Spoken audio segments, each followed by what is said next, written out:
I am enthusiastic about my guest on today's show because he is going to talk about a topic that is on everyone's mind. But before I get to the questions and our special guest, let me introduce him formally. We are all given 24 hours a day. Those who enjoy extraordinary results spend no more time than those who achieve just average results. Rather, they spend and invest their time more productively.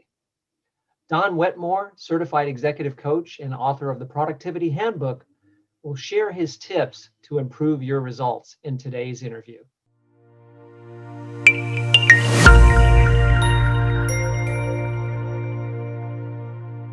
Don, welcome to the show. Well, thank you, Michael. I'm pleased to be with you today. Oh, and we're very pleased to have you with us too, Don. We know that you're going to have some great information for our coaches who are tuning in to help them to be more productive as they run their businesses, and also people who are just in my network who I know are going to be very interested in your ideas and suggestions. So I'd like to start by first just kind of setting the stage. How did you establish your niche to focus mainly on productivity? I was on the faculty at Mercy College in Dobbs Ferry, New York, and this goes back about 30 years ago. And my boss, my department chair, asked me to put together a program on time management for our students. Now, these are basically business students, and nobody's ever taught them how to manage their time. So he said, Don, you're doing all this stuff. Maybe you know something about the topic. So I was kind of flattered to be asked, and I got the materials all together. And it was just going to be kind of a 2-hour program. Don't procrastinate, to prioritize all of the basic things we think of. Anyways, long story short, it never ran. They didn't have a budget for it. And I think everything I've ever done in my adult life has been an excuse to get up in front of people.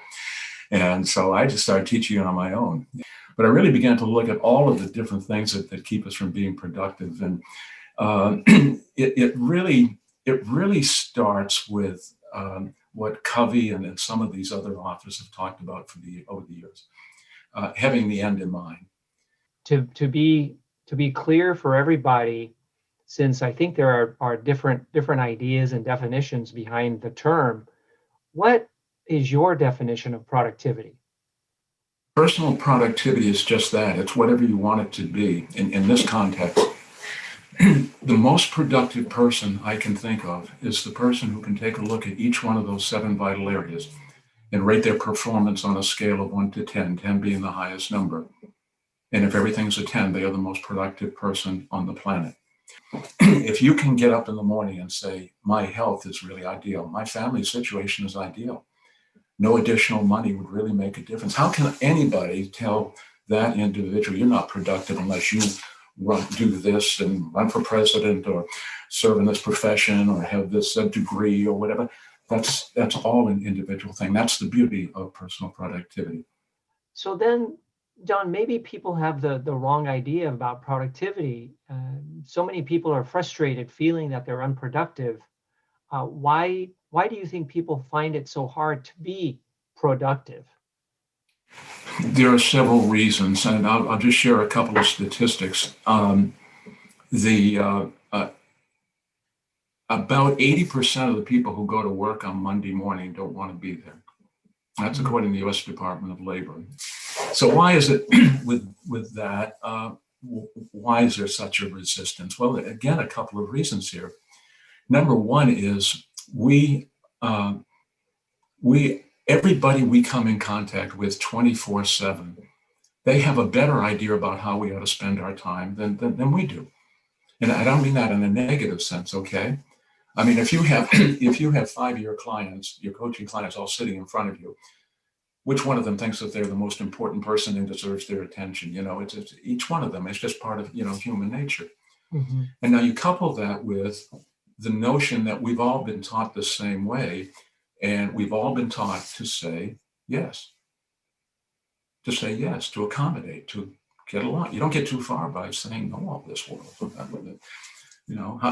How about we get together this afternoon at 2 o'clock, Michael? No. How about tomorrow? No. We don't get too far by saying no all the time, okay? But without a compass, that blueprint, if you will, going forward, it's very difficult to say no. because you don't have the alternative in mind. I don't think that there's any, and this goes back to the issue of personal productivity and the definition. I don't think that there's any in value, intuitive value, or intrinsic value in being an attorney or being a coach or being a dad or being an author or being a salesperson or anything in life, unless it's meaningful and important to you, unless it's getting to where you want to go and do it. And so when I'm working, especially doing group coaching, clients will bring me in and heard about, 80% aren't really happy about being at work on Monday morning. And from their standpoint as employers, they're concerned about that. That's a big productivity drain in terms of the performance. I mean, you just don't want to be there. And so we start to work at that in group coaching, okay? And if 80% don't want to be there, if we can kind of reduce that number, because we're never going to go for perfection, but my goal is to try to cut that in half. So instead of 20% of really excited and enthusiastic about being on the job and 80%, not so much. We can take that 40% and put it over on the other side, or even go 20% over. So it's 40%, still 60% don't want to be there. That's the equivalent of literally doubling productivity. The return on investment that I can show when I'm doing the coaching is remarkable. So it makes quite a big difference that I want to be where I'm working. And when I want to be there, typically I'm more focused and more enthusiastic, more productive. Yeah, and I use that in my queries with clients. Well, I'm doing this job because it's only 8 more years until I retire or whatever. In fact, I'll give you one case study. And he is came to one of our classes in a 3-day seminar. And he was an engineer and he worked for one of the local power companies. Mm-hmm. And I share the statistic, 80% of the people don't want to go work on Monday morning. And he raised his hand. He says, Don, I'm the guy that makes that number possible. He says, I hate going to work on Monday morning. And I go, okay. I said, so why do you do it? I mean, if you hate to do it, he said, well, you don't understand my circumstances. So many people talk about that, my circumstances, I didn't have the parents that you had, or I didn't have the education that you didn't have. And therefore, I'm a byproduct of my circumstances. And I've been taught early on, our circumstances don't make us. Our circumstances reveal us. It's what we do with what we have and what we challenge. So anyways, I said, you really hate doing this, okay? And he said, yeah, my circumstances. So what are your circumstances? Well, I've got a history in this situation, and I've got standing. And I said, but you hate doing it, And then we got into a discussion. I said, fast forward to the last day of your life, and you look back and you went to work day after day to a job that you wanted that you hated. Is that what you want to read in your book of life on the last day of life? And he said, well, of course not. Who would want that? I said, I wouldn't either. I said, but that's a story you're writing page after page. How would you rate Lenny's productivity on a scale of 0 to 10, knowing the whole story? And everybody agreed it was a 0, maybe a 1. And I said, here's the trick of it, though. If we didn't know all these other underlying circumstances, you'd probably give him much higher numbers. If you didn't know what the consequences of all of it, I mean, come on, he's a team leader. I mean, he's written papers. I'm like, we all ought to be more like Lenny over here, Perceptions are deceitful, aren't they? And anyway, one of the things that he never has time for anything, that's another complaint that people have. I don't have time to, and they fill in the blank. And everybody's got the same amount of time. So there is time out there. And if you're waiting to get the time, that may not happen. The only way to get it is to take the time. And one of the things that I share with people in coaching is just think about taking control of just 1 hour a day. Take a look at, maybe going out to lunch with the same people every day, and that's just kind of boring. Maybe you're glued to watching Wheel of Fortune and Jeopardy. And I mean, that's a criticism my wife and I are watching. She's better at solving the puzzles than I am. But maybe that's not really getting you where you want to go in life. And just set aside an hour of what we call me time, if you will. And everybody can do that, right? And sure, and maybe you can't get a whole hour, so it's in a half an hour here and a half an hour. Give 23 hours to the world, and take just 1 hour a day for yourself. So he said, okay, I can do that. He said, now what am I supposed to do with this? I said, I want you to do anything that you're not doing now because you didn't think you had the time to do it. You know, write the great American novel, or, you know, teach a Sunday school class, or start a side business, or whatever, okay? And the thing that he wanted to work on, he thought that's a pretty interesting idea because the cost of giving up an hour of time over here, I mean, really wasn't that big a deal. And so anyways, long story short, the thing he wanted to work on is his communication skills. He was an engineer by background and kind of an introverted personality. So small changes make a big difference. Everything else stays the same, okay? But he's got 1 hour a day focusing in on, he got the Dale Carnegie books, and he got involved in Toastmasters, and they have these competitions, and he gained a lot of confidence, and because the ability to communicate confidently and competently is very important for us. And along the way, and he started doing some writing and little tips and all that sort of thing.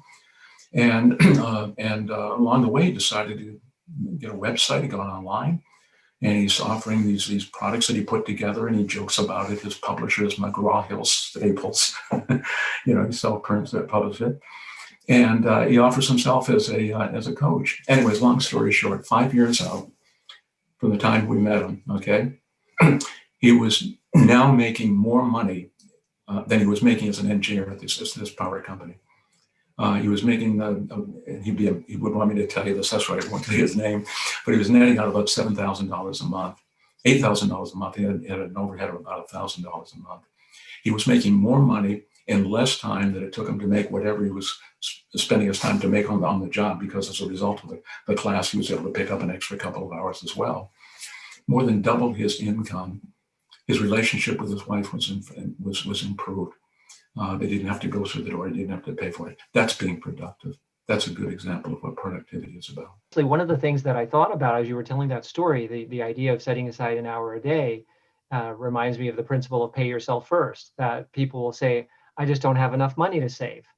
And if you wait until the end of your money to save, then you will never have enough money to save. So if you wait until the end of your day to set aside time for yourself, then you'll probably never have it. So that idea of just setting aside an hour a day is your time. I think that makes a whole lot of sense, Don. Very interesting. So some people are looking for quick tips, quick ideas, low-hanging fruit. Like when you work with executives who are almost always stressed for time, do you ever find that there is such a thing as low-hanging fruit, some ideas that anyone can use to be more productive? Yeah, there's a bunch of tools that I can share with them. There are time logs and interruptions logs and crisis management logs. The best thing that I can do, and most of the folks that are coming to me feel that they are overwhelmed, and as a result, they're stressed out, and that has to do with their performance and all of that. The lower hanging fruit is I attack the concept of I didn't have time to, and you fill in the blank. And I want to disabuse you of that notion. You've got to get over that first, because if you can't believe that, you're never going to succeed. It really comes down to this. Life is a series of choices. We make 5,000 choices a day. The average person makes 5,000 decisions in a day. I'm going to wear this shirt. I won't wear this shirt. I'll make this phone call. I'll say these words. And 5,000 times to make a productive or not so productive choice. But if you don't have the roadmap to begin with, okay? So life is a series of choices. That's what it comes down to. Choices that we make, or choices that we fail to make, or choices that we let others make for us, okay? That reminds me of an earlier answer where you were talking about the ability to say no, and it certainly doesn't feel comfortable, and we were brought up to say no. But at some point, if we don't become comfortable with it and learn an elegant way to say it, we will find ourselves probably saying yes altogether too often. Well, it's so true. If you never say no, then you're always saying yes. And like the song says, if you don't stand for something, you fall for everything. Mm-hmm. Because we are trained people pleasers. We're trained to please and serve to accommodate. And I mean that as a criticism. I'm good at that. I'll do that. But somewhere along the line, there's a line in the sand where I can't go over. I won't go over. Sometimes I get in touch with these leaders who say, I am just going crazy every day because of email. That they're getting hundreds of emails a day. And I have heard that some leaders get 200 to 300 emails per day. Have you encountered that? And what are your thoughts around that? What I recommend is don't get caught up in this blizzard of paperwork. I was working with the vice president of marketing in a software company just outside of Washington, D.C. here a while back. And went out to lunch, came back, and he said, do you mind if I check my emails? I said, no, not at all. I said, do you mind if I just kind of watch and everything? And he got maybe a half a dozen emails over the lunch break, and there was a couple of spam or whatever he got rid of. Did a quick response to another, and then he put what was left over, 2 or 3, into a save file. I said, what's in the save file? And it was over 3,000 emails. I said, this has got to stop. You got to fix this. You're drowning. And so step number one is you got to clean it all up. We calculated, by the way, and he was spending on average the better part of a couple of hours a day going through this stuff and just regurgitating the same stuff over and over and again, which is the equivalent of one full workday of unproductive time. He's putting in the time, but it's not productive time. In any event, the bottom line was we got it all cleared up. And then I said, as new stuff comes in, these new communications, voicemails, emails, all of that sort of thing, I want you to do one of 3 things. Number one, if it's has no value, get rid of it right then and there. That's what the trash thing is for. Just get rid of it. Number 2, ask yourself, is this the best use of my time? There's a big difference between I do it and it gets done. And if it's not the best use of your time, then delegate it. Give it to somebody who can handle it. And then number 3, if it's a quick item, go ahead and respond to it. What time is the meeting tomorrow? Tomorrow it's 10 o'clock. Okay, over and done. You don't have to spend a lot of time with that. But if it's going to take any period of time, then my suggestion was schedule it, put it in your planner when you're going to get to it, and then put it away. This idea of churning is what takes up a lot of people's time, right? Not being deliberate about handling their email or handling voicemail and churning through them again and again, and then creating these open loops in our minds of, I got to get back to that person. I got to deal with that email, and nothing is scheduled. It's just this open loop in our minds. It becomes the great time management suck. So it's just working with getting control of that flow of information. I get anywhere from 300, maybe 500 emails a day. My emails out there's a lot of it's spam and that sort of thing. But I really walk the talk, and I utilize the tools that I share with people, and it doesn't become a big time suck, and I'm on top of it. Well, one thing that I heard you say, Don, is delegation. That if you see things that are unimportant, then that are not the best use of your time, then perhaps you should delegate them. And is that something that you see leaders challenged with, and that becomes a time and productivity issue? There's very little correlation between the quantity of time that we put in over here and what the output is over here. Mm-hmm. And I'm not saying no relationship whatsoever. We have to put in time, okay? And I learned this lesson early on, and just as an example of how this works. When I started, I graduated from law school, I went to work for a lawyer and for about 1.5 years. And I was required to work 70 hours a week, and he was signing my paycheck. I didn't know, anybody had all the graphs and charts and everything from the Bar Association. If you wanted to make it as a lawyer, you had to put in at least 70. Those who did made it, those who didn't. And I'm some young kid, I don't know any better. So fast forward, about 1.5 years, I want to go out and open up my own shop. And I'm like the Maytag repairman. I got 8 files, but I talked to the senior members of the bar. How long is it going to take to develop a business? A law practice. And back then, the gold standard was $100,000 practice. And almost to a person, I was told over and over again, it's going to take 7 to 10 years. You got to put the sign out there, and that's what it takes in order to achieve that. And you got to put in 70 hours a week. And, and the elderly woman comes in, you do the will, you treat her nice, and she'll tell her nephew, and that's how it'll grow. And that was the the almost the universal, but almost the average, if you will.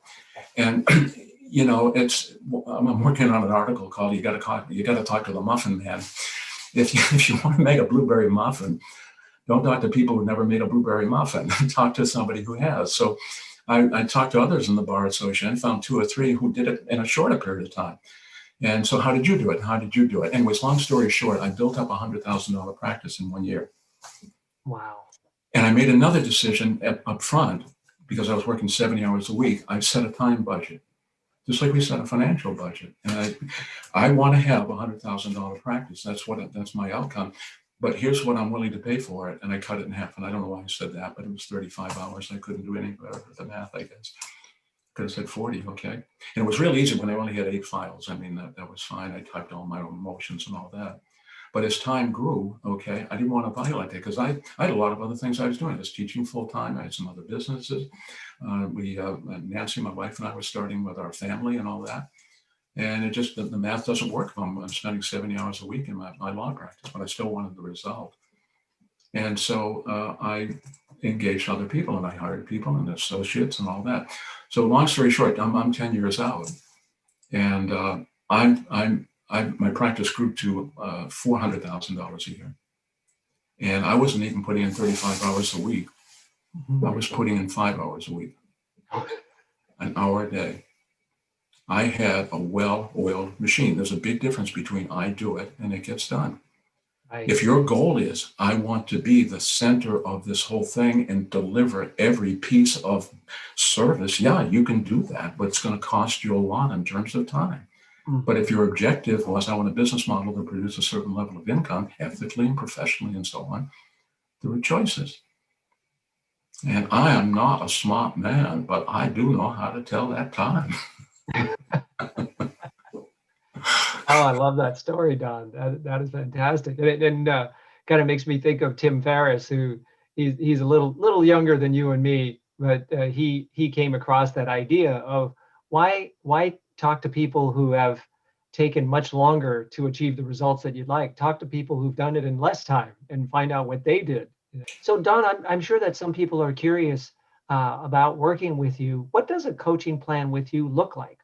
Yeah, we start with an hour's face-to-face meeting if it's a Zoom call or if it's in person, and just to kind of find out where they're at and where they want to go. There's only 3 reasons for engaging a coach if you think about it: a health coach, a life coach, a business coach, whatever.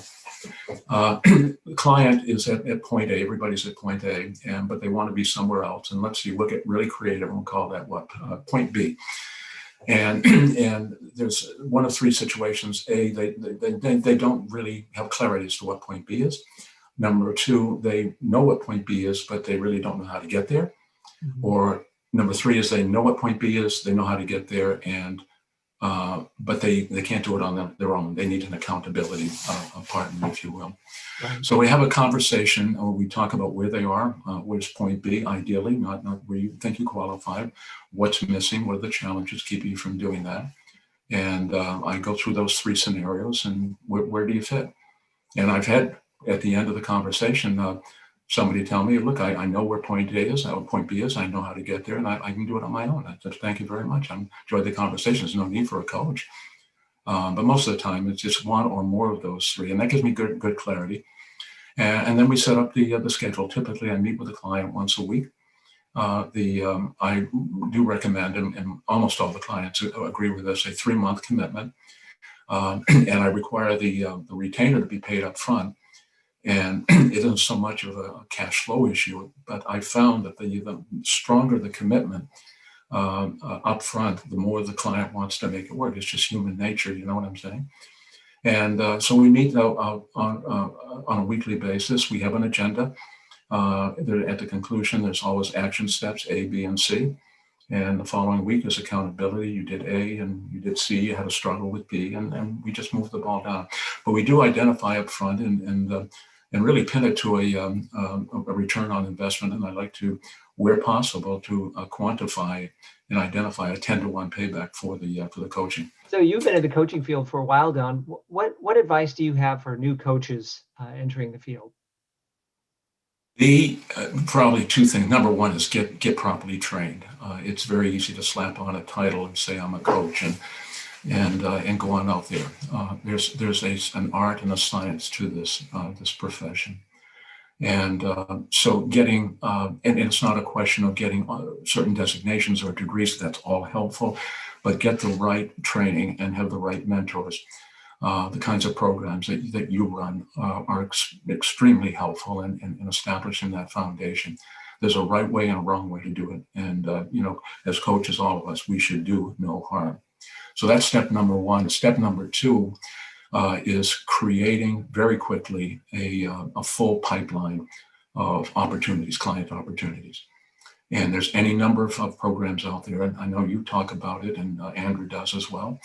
We can be very, very picky, but if you don't have much in the pipeline, you don't have a system to do it, and you're out there just like the golden retriever, well, maybe I'll try this, or I'll post something on Facebook, or I'll spend some money on social media, and maybe one of those can work. But getting a system in place where you have a constant flow of good people. And I devised 3 questions to qualify and start a conversation. And so I just happened to be sitting next to Michael and had a dinner, and I hear he's a sales manager at a real estate office, and I can work with folks like that. And I'll turn to Michael and I'll ask 3 questions. Michael, on a scale of 1 to 10, how satisfied are you with the productivity of your sales staff? And the wording is kind of important. If I say, how are they doing? It's, oh yeah, they're doing okay. Or how are you doing with them? That's a personal question. They may not respond. But if I ask, how satisfied are you on a scale of 1 to 10? 80% of them will say 6 or 7. And some will say a 10. I'll say, fine, let's nothing here to talk about. But what that does, anything less than a 10 is a deficiency. So he's planted a deficiency tree in front of him. That begins to establish the need for what I do. And now I want to solidify the need. And the second question is, what are some of the issues keeping you from being at a higher number? Oh, they don't fill out the paperwork. God gave us 2 ears and one mouth for a reason to listen twice as much. And when he's done talking, he's put a lot of flesh on that tree now. It's really solidified the need. Now I want to solidify the want. And the third question is it enough of an issue that you'd like to sit down and chat with me? And if they say no, I say, fine, that's it. I'm not into sales. I don't want to push anything. I want people to buy, okay? But most of the time it's, yeah, what do you have in mind? Listen, I'm an executive coach. I work on those kinds of issues. How about if we spend a little bit of time and let's chit chat and maybe give us some tips? Quite honestly, sometimes they do turn into a professional relationship. And that's just a good example of a way of keeping that flow of possible candidates coming through. Yeah, and no, it's a very good way and very good advice. I mean, how satisfied are you? What's leading to this dissatisfaction? Would you like to do something about it? And there you go. That's kind of the funnel concept right there. That can happen through a website, through a conversation, through reading an email, watching a video, however. But it takes them through that funnel to identify themselves as someone worth working with. It's terrific, Don. What is your website, please, where people can learn more about you and the work that you do? Balancetime.com, all one word, balancetime.com. Mm-hmm. And for the folks who'll be listening on the podcast, I wrote my first book called Beat the Clock many, many moons ago. And I have it on a PDF file. If folks listening on the podcast would like to get a complimentary copy of that, I'd be pleased to send it to them. Just shoot me an email at ctsem@msn.com. That's for Connecticut Seminars, ctsem@msn.com. Or better still, just pick up the phone and call me on my cell, 203-394-8216. And knowing Don, he'll see your email and he'll reply to it. Right away. I don't want to get him the shuffling blues. Thank you very much. Don, it's been a real pleasure talking with you today. Thank you very much for sharing so many great ideas that go way beyond simple time management techniques, but really thinking about what do you want out of life? And when you know what you want out of life and you start working backwards towards the present, you'll probably get a better idea of how to be more productive today. Oh, it's a pleasure being with you, Michael. Thank you so much.